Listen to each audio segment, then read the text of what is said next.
Former Kashari County MP Major John Kazora says the sacrifice he endured during the Luweero Bush War, where many of his colleagues fell at the treacherous battleground, was in vain. Barely a day before the NRM marks its 28th anniversary, Kazora says the conditions which sparked the struggle are present today. He cited the lack of an independent electoral commission, the role of a partisan army, and elections that are not free and fair. Have you read the late Honorable Njoba's book? It is called The Betrayal. Regretting all this, I know other people who are writing along the same lines. You will soon be shocked how actually people are bitter and saddened by this kind of situation. Kazora, once a protege of President Museveni, held various positions in the NRM government before falling out with him. In 2012, he opened a murky window into what unraveled during the Bush struggle and the aftermath. In the book he authored titled Betrayed by My Leader.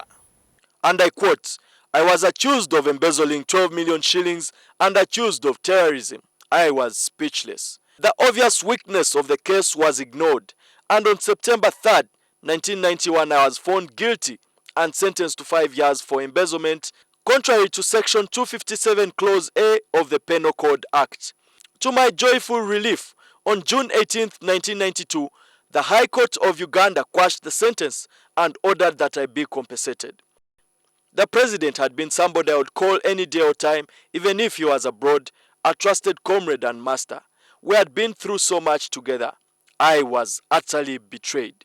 He says as the NRM marks close to 3 decades in power, the future of the country remains uncertain. I hope you recall what is known as Uganda Patriotic Movement. Yeah. The precursor of the NRM. We sometimes accompanied Mr. Museveni then. He was not a president.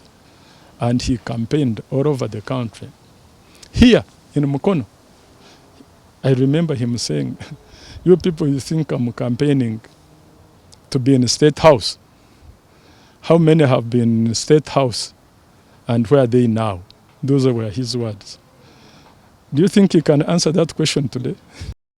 Kazora, who is the Secretary for Defense in FDC, accused the president of acting unilaterally to send the army into South Sudan to deflect domestic pressure.